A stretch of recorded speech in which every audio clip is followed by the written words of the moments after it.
Today on WorldDenver Talks, we're glad to have as our guest Mr. Oliver Dowden, who is a top advisor to the British Prime Minister David Cameron. Oliver Dowden studied law at Cambridge University. He entered politics in about 2004 and became Deputy Campaigns Director for the Conservative Party. Then in 2007, for a year or so, he went for a stint at the international public relations firm Hill & Knowlton and returned, and now is political advisor to Mr. David Cameron. And I wonder what that means in a typical day, a typical week. I envision you getting up every day to see every newspaper and see what's happening. Yes, I mean, it is a bit like that. And I suppose it's worth sort of taking a step back and looking at how Downing Street is structured, because it sort of influences what my job is. Yes, so David Cameron is the head of the UK government, distinguishing from the Queen. The Queen is the head of state. She's the figurehead of the nation. David Cameron is the head of government, so his role is to be in charge of the government. So all government policy goes through him. And in order to do that, he needs a number of different advisors. He needs the civil servants, so those are government employees who actually make things happen. They are the people that actually deliver the business of government on a day-to-day basis. And then on top of that, he has a team of political advisors, and I sit in his political office, and the role of his political office is to advise the Prime Minister in his capacity as leader of the Conservative Party. So looking at everything the government is doing and looking at the impact on the Conservative Party and on David Cameron as leader of the Conservative Party. So what that typically breaks down into is most of my time is spent with day-to-day crisis management. Is the sort of term we use. We're not permanently in crisis, but dealing with all the issues that arise on a day-to-day basis. So depending on how political the topic is, I will have an impact or an input as an advisor to him. And then in addition to that, I work on messages and lines to take. So that's to say, what people say when they're on the media. Not sort of dictating in terms of what they say, but the sort of informing them of what the general position of the Conservative Party is. And then the final element of it is the press and research department of the Conservative Party report through to me into the Prime Minister. Of course, the first thing I do in the morning, well, if I'm not woken up by my very young children, I turn on the Today programme, hear what's going on. Hopefully we'll have some sense of what's coming up anyway, but often you'll get surprised by what's going on. It's working out with our media team how you respond to that.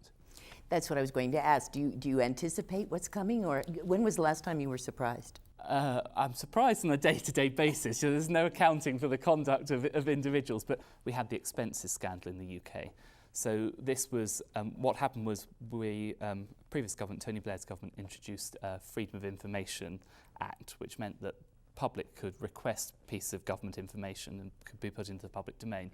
So one of the pieces of information that was requested was the expenses of all members of Parliament. And when people saw some of these expenses, they were quite surprised. And there was a huge amount of public outrage at the sort of expense claims that were being made by members of Parliament. And it did such extent that some of these MPs were prosecuted and sent to prison eventually. So this was a sort of watershed moment in British politics. So what we worked on was how the Conservative Party would respond to it. So the Prime Minister chose to set up an internal review within the Conservative Party whereby a group of officials, including myself, looked through all of the expenses of MPs, and we determined whether they should make payments back to the government or back to the Exchequer. Out of that, you get a sense of the job involves sort of finding out what's going on politically for the Prime Minister, and then working with him as an advisor on how you respond to it politically. Another example of something that took a huge amount of time up.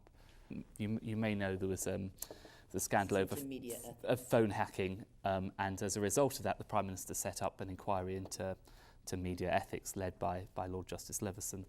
And obviously this was a very big event, and we had to prepare the Prime Minister for that, so that took an awful lot of time in terms of making sure he had the full facts on everything that was going on. Is that still choppy water for him? Can that still come back to be a problem for him?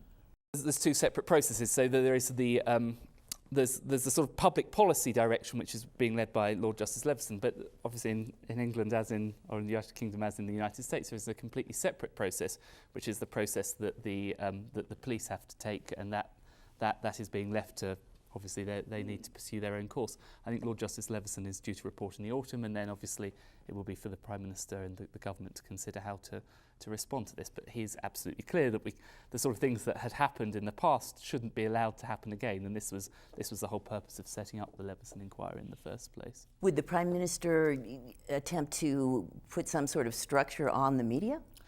Well, I think we have to wait to see what Lord Justice Leveson says. I mean, I think he said in the evidence that he gave that his preference would be for some form of self-regulation. Obviously, there's a difficult balance to be struck between making sure that this sort of thing doesn't happen again, but at the same time defending press freedom. And press freedom is absolutely vital, as much as we suffer at the hands of our aggressive press, which is, I think, even more aggressive than the press here. That is a vital part of our freedom, and it's a vital part of our democratic process. So he's absolutely keen to make sure that we don't do anything that impinges on that freedom, whilst at the same time making sure that what happened in the past isn't allowed to happen again. So I think that's why he's asked somebody independent and very well respected in the form of Lord Leveson to look into that and to come up with the conclusions, and we'll wait and see what he comes up with. You mentioned the riots Yes. Of last summer, in summer of 2011. Was that a surprise, the way that developed and became as big as it did among Yes. British youth? Yes, I think it was a surprise, the scale and the speed with which it grew.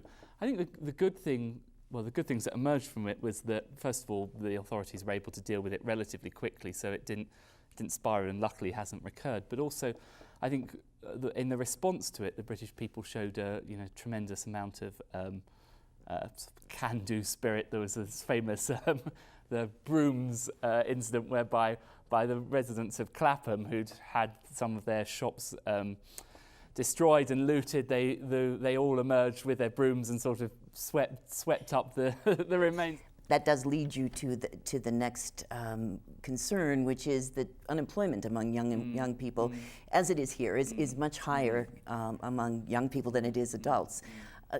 How has the Prime Minister addressed that? Sadly, we've had a problem with youth unemployment in the United Kingdom for a very long time under both the last government and this government. And there's a particular problem. It's not just the direct numbers of unemployed young people, it's people who are indirectly unemployed, so what we call not in education, employment or training. So even if they're not actually claiming the dole, they're still not actually actively working. So what we've tried to do is introduce a radical new approach of welfare to work scheme, the biggest welfare to work scheme that's been in this country for at least 50 years, possibly since the 1930s. And the idea of that is actually to shift to a payment by results system. So you say there's a large cost for a young person to be unemployed. So if a company can actually get that person into employment, they'll be able to get that money and create a strong incentive for them to find work placements for people.